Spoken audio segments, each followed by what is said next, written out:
नमस्कार, जय हिंद, स्वागत है आप सभी का माझी सा एजुकेशन पर। स्टार्ट करते हैं लैब स्टैंड केमिस्ट्री की क्लास। वैसे क्लास तो क्या, अपन क्लास तो फिनिश कर चुके हैं विलियन वाली।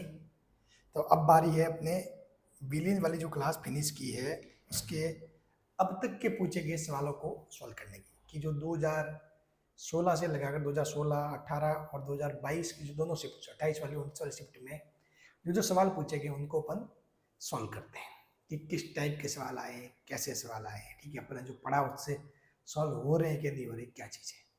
चलिए तो स्टार्ट करते हैं। सवाल नंबर पहला 2016 में पूछा गया सवाल। 2016 में पूछे गए सवाल की बात करते हैं अपन। सवाल नंबर पहला, ठीक है। अब ये क्या कह रहा है, ये कह रहा है सवाल नंबर वन, क्या लिखा Q1, क्वेश्चन वन है, ठीक है। KBR का 1.13 m विलियन बनाया जा सकता है। यानी कि ये कह रहा है कि आपके KBR है, ठीक है। KBR का ये कौन सा विलियन कह रहा है, 1.135 m। यानी कि क्या, मोललता, मोललता वाला विलियन, ठीक है। मोललता वाला, किसका, मोललता वाला। तो मोललता क्या होती है, तो ये कह रहा है कि ये किस केस में बनाया जा सकता है। मोललता क्या होती है, मोललता होती है आपके, मोललता होती है विलय के मूल, विलय के मूल बटा विलायक किसमें, केजी में। विलायक किसमें, केजी में, किसमें, केजी में, किलोग्राम में विलायक, ठीक है। तो यहां से ये कह रहा है कि भाई किस स्थिति में 1.13 m मोललता वाला विलयन बनाया जा सकता है। तो कह रहा है कि 1.190 ग्राम केबीआर को 1 लीटर जल में घोलने पर नहीं। ये लीटर तो है ही नहीं, लीटर तो मामला ही नहीं है। क्या आएगा, ये तो ग्राम या फिर किग्रा।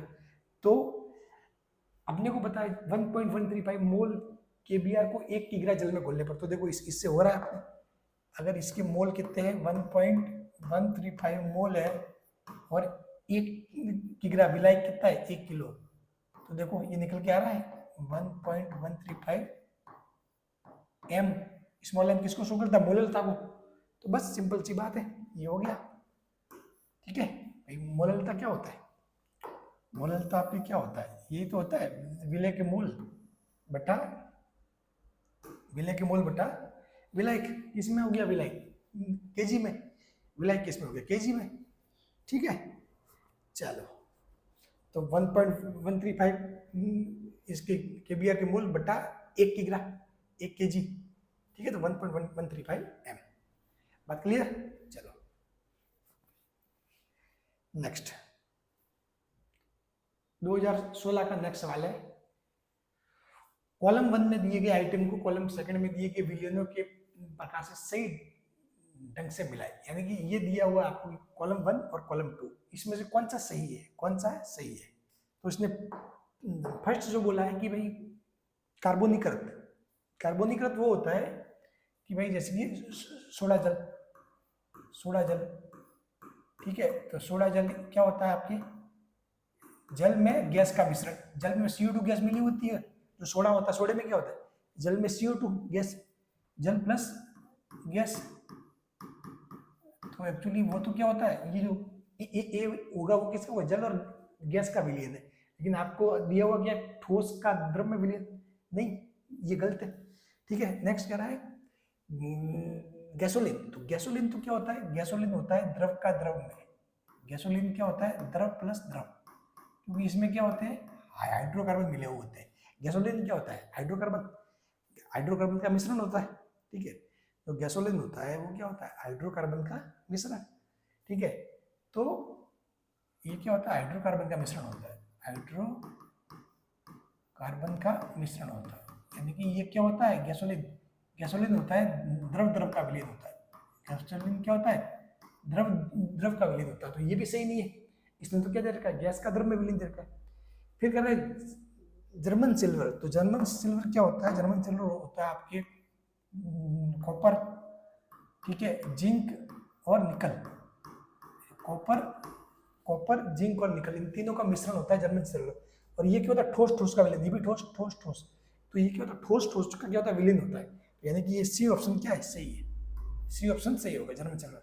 समुद्री जल, समुद्री जल क्या होता है, समुद्री जल में क्या होता है, नमक होता है, बाकी कुछ लवण खनिज वगैरह वो चीज होते हैं। तो मतलब समुद्री जल क्या हो गया, समुद्री जल जल हो गया आपके ठोस और द्रव का विलयन, ठोस और द्रव का विलयन, ठोस प्लस द्रव। ठीक है, जबकि ये क्या हो गया, द्रव प्लस द्रव, सॉरी ये होता है ठोस प्लस ठोस।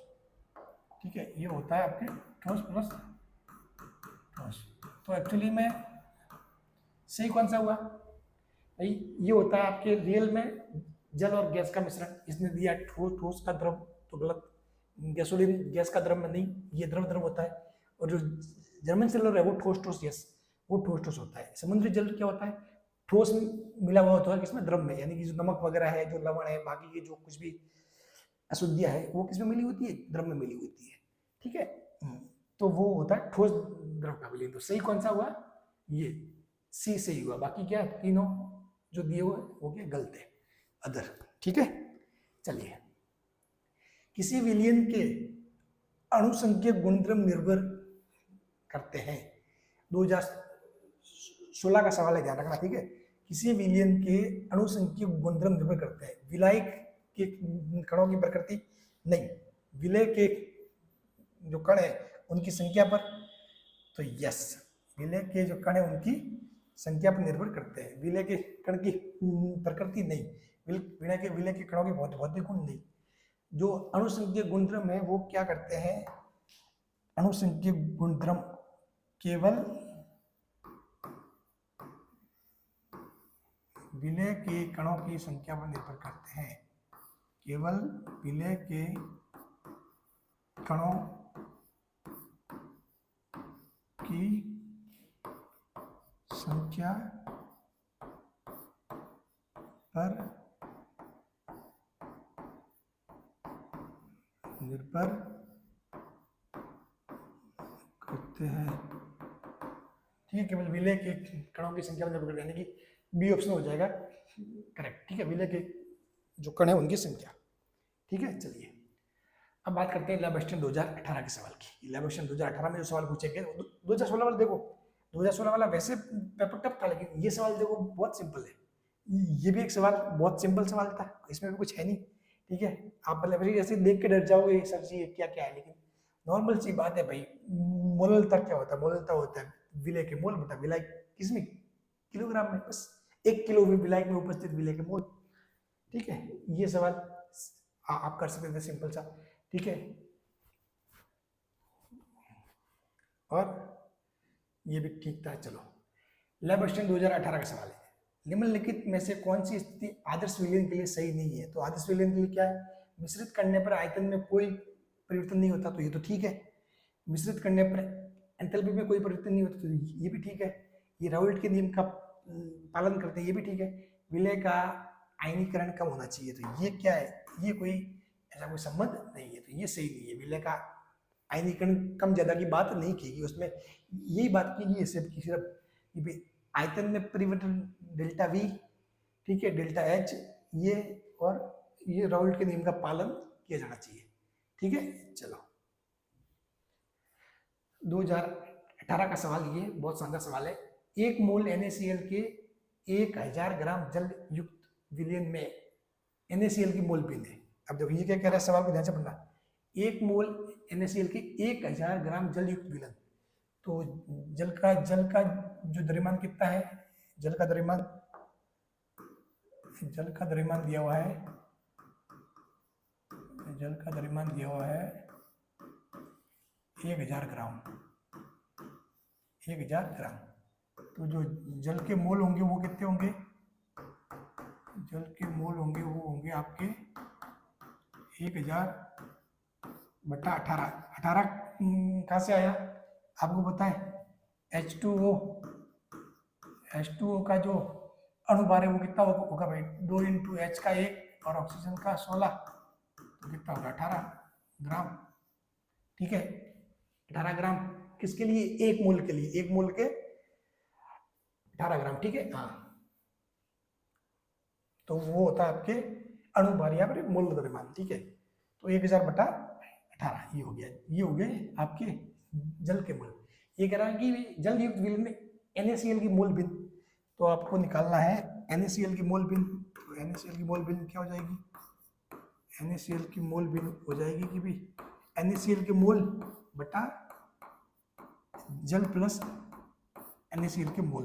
तो जो NaCl के मोल कितने दिए हुए हैं, 1 बटा इसका 1 मोल, और ये हो जाएंगे इसके मोल, किसके, जल के, 1018, ठीक है। तो ये देखो भाग करोगे आप तो ये 18 तो ऊपर चला जाएगा और ये आ जाएगा 1018, कितना, 1018, और 18 में 1018 का भाग दोगे तो आपके ये आ जाएगा 0. ये, और ये आपके क्या है, आंसर है, ये क्या आपके आंसर है। बात क्लियर, ठीक है। चलिए, ये आएगा लगभग, भाग दोगे तो 55 या समथिंग कुछ आस आएगा। फिर 1 जोड़ोगे 56, 1/56 करोगे तो भी बात वो की वो है, ठीक है ना। चलिए अब बढ़ते हैं आगे। 2018 का नेक्स्ट वाला भी, राउल्ट के नियमानुसार एक विलयन के वाष्प दाब में आपेक्षिक अवनमन बराबर होता है। तो जो वाष्प दाब में जो आपेक्षिक अवनमन जो होता है, मतलब आपेक्षिक मतलब ये होता है, आपेक्षिक अवनमन ये हो गया, बराबर किसके होता है, XB। XB क्या होती है, विलय की मोल भिन्न, क्या होती है, विलय की मोल भिन्न, विलय की मोल भिन्न के बराबर होता है। वाष्प दाब में आपेक्षिक अवनमन विलय की मोल भिन्न के बराबर होता है।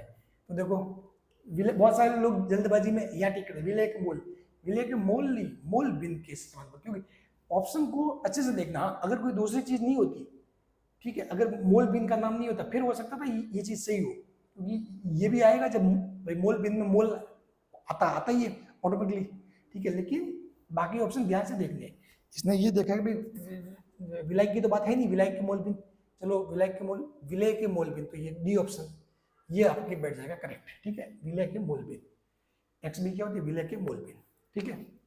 अब देखो 7वां सवाल, सवाल बड़ा मस्त है। 250 ml 0.1 m विलयन बनाने के लिए NaOH के कितने ग्राम की आवश्यकता होगी। ये कह रहा है 250 ml 0.2, यानी कि V जो है आपका जो आयतन दिया हुआ कितना है, 250 ml, यानी कि इसको मैं लीटर में देखूँ, लीटर में बदलूँ तो 250 बटा 1000, मतलब 1/4 लीटर, ठीक है। अब ये कह रहा है कि आपको जो विलयन बनाना है वो कितना बनाना है, 0.1 m बनाना है, ठीक है। तो चलो बात करेंगे अपन NaOH का जो अणुभार है वो कितना आएगा, तो वो आपके आएगा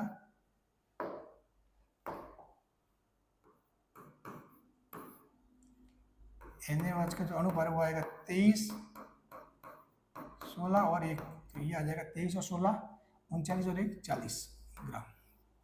किसका, मोल का है, 1 मोल का होता है ये, 1 मोल का, इसको मोल द्रव्यमान भी बोलते हैं, ठीक है। तो ये हो जाएगा 40 ग्राम, ठीक है। जब भाई ये चीज यदि 1 मोल की होती है तो अपन बोलते हैं उसको मोल द्रव्यमान, ठीक है। नहीं तो अगर नॉर्मली अगर उसको AME में वगैरह लगता है तो उसको अपन अणुभार बोल सकते हैं, बात होगी वो चीज, ठीक है।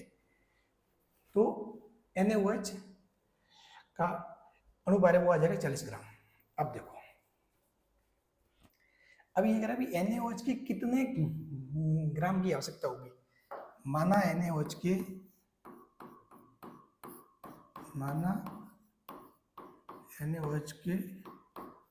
X ग्राम है, कितने हैं, X ग्राम है, तो क्या हो जाएगा, NaOH के मोल कितने होंगे, NaOH के जो मोल आएंगे वो आपको निकल के आएंगे X/40, X/40, ठीक है। तो जो मोलरता है, मोलरता क्या आएगी, मोलरता बराबर क्या होती है, मोलरता बराबर होती है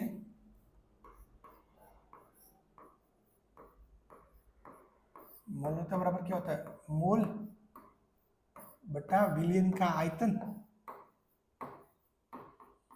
विलयन का आयतन, मतलब विलय के मोल बटा विलयन का आयतन, ठीक है।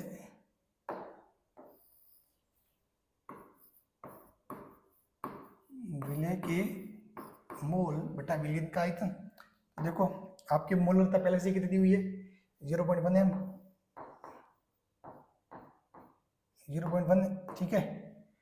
और विलय के मोल कितने हो जाएंगे, x/40, x/40। और आपके क्या दे, विलयन का आयतन कितना दे, 1/4 लीटर, 1/4 लीटर, ठीक है। यहाँ से देखो x कितना है भाई, x/10 इंटू 0.1, ठीक है। x/10 बराबर 0.1, यानी कि x बराबर कितना हो जाएगा, 10 इंटू 0.1 यानी कि 1, यानी कि क्या है आपके 1 ग्राम। x इज इक्वल टू कितना, 1 ग्राम, यानी कि 1 ग्राम यदि आपके NaOH होगा तब जाके ये क्या होगा, आपके 0.1 m मोलरता का विलयन तैयार होगा। तो ये आ जाएगा 1 ग्राम, कितना आ जाएगा, 1 ग्राम, ठीक है। चलो हो गया, ठीक है। ये आपके हो गए सवाल 2018 के। अब 2022 की 28 वाली शिफ्ट की बात करते हैं, 2022 की 28 वाली शिफ्ट की बात करते हैं।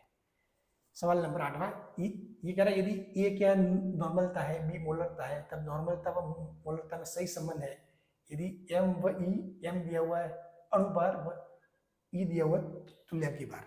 तो देखो सिंपल सी बात है, मैंने आपको बताया था भाई, नॉर्मलता बराबर क्या होता है, नॉर्मलता बराबर क्या होता है, संयोजी कारक n, संयोजी कारक जो मैंने बताया था, संयोजी कारक n इंटू क्या होता है, मोलरता, ये होता है। इसमें कोई दिक्कत वाली बात नहीं है, ठीक है। नॉर्मलता बराबर क्या होता है, संयोजी कारक n इंटू मोलरता। अब देखो संयोजी कारक क्या होता है, मैंने ये भी लिखवाया था कि भाई आपका जो तुल्यांकी भार, तुल्यांकी भार जो होता है वो होता है अणुभार बटा संयोजी कारक, लिखवा रखा है मैंने जब नॉर्मलता पढ़ाया उसमें, ठीक है। संयोजी कारक,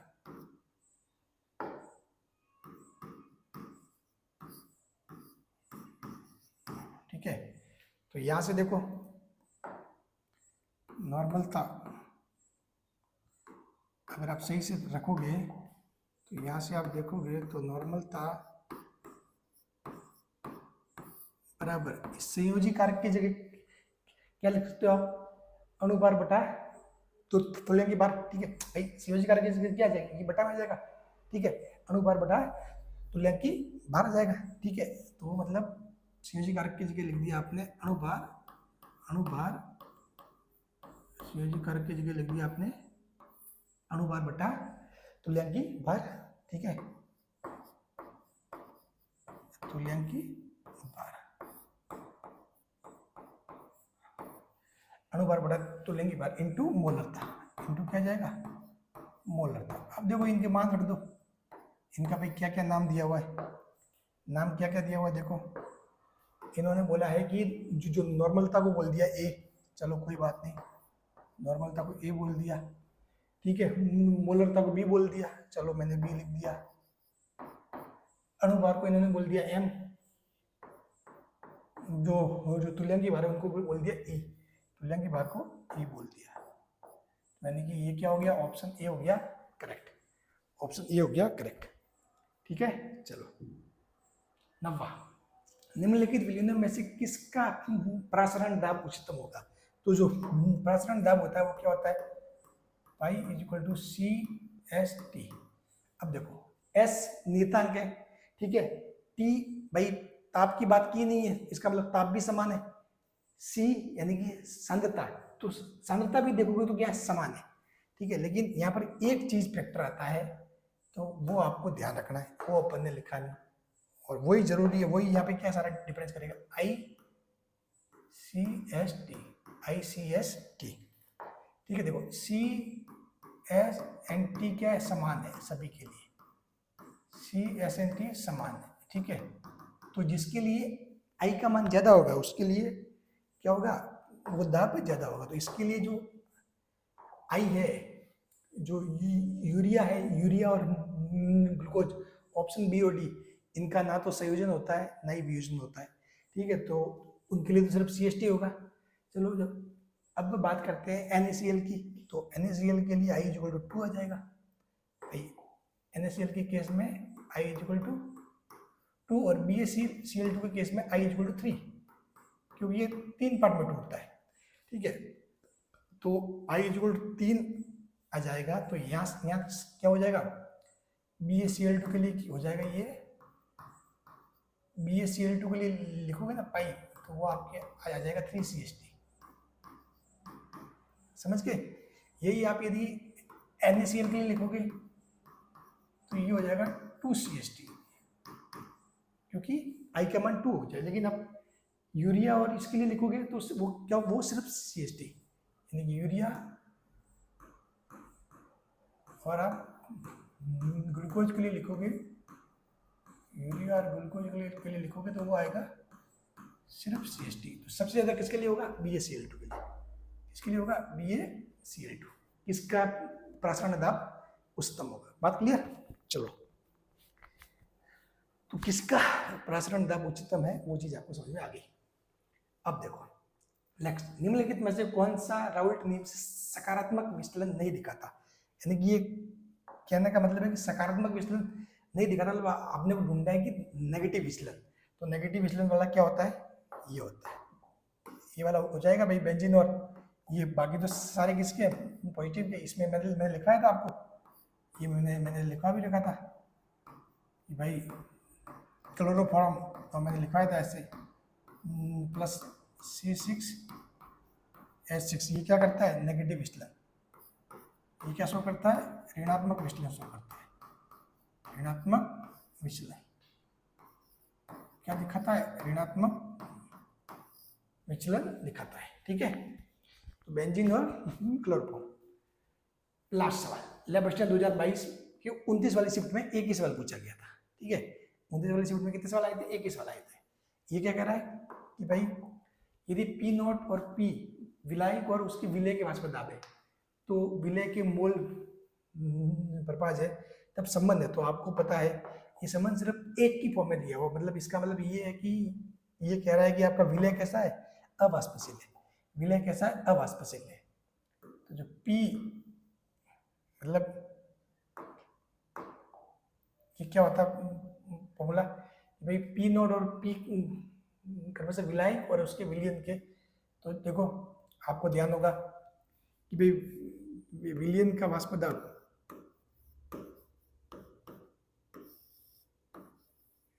विलयन का वाष्प दाब, विलयन का वाष्प दाब बराबर क्या होगा, शुद्ध विलायक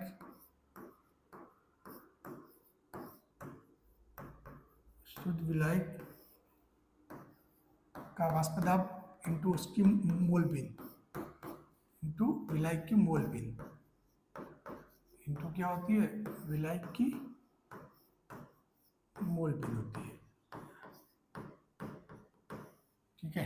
तो देख लो विलयन का जो वाष्प दाब है, विलयन का वाष्प दाब क्या, P शुद्ध विलायक P0 इंटू उसकी विलायक की मोल पिन कितनी दी हुई है, N1 और N2 का मतलब विलायक और विलय की जो, तो N2 तो किसकी है, विलय की, N1 किसकी है, विलायक की। तो P0 इंटू N1, तो इसका ऑप्शन हो जाएगा एक करेक्ट, ठीक है। तो इस प्रकार से ये आपके सवाल फिनिश हो गए। मतलब कितने सिंपल सवाल थे, मतलब ऐसा कोई टफ ज़्यादा सवाल कोई था ही नहीं, मतलब ठीक है। अगर इन सवालों को सभी को देखा जाए वो तो बहुत ही एक बेसिक लेवल टाइप के मतलब क्वेश्चन थे, ज़्यादा कोई एक्स्ट्रा ऑर्डिनरी आपको सोचना ही नहीं था, ठीक है। तो मतलब ये चैप्टर आपको आसानी से समझ में आ चुका है, अब आपको कोई दिक्कत नहीं आने वाली। इन सवालों से टफ सवाल 2025-26 वाले जो आपके एग्जाम है उसमें भी नहीं आने वाले, ठीक है। चलिए, थैंक यू सो मच। यहाँ पर होता है आपकी विलियन समाप्त। ठीक है, फिर मिलते हैं नेक्स्ट क्लास में। और क्लास कैसी लगी फीडबैक जरूर देना।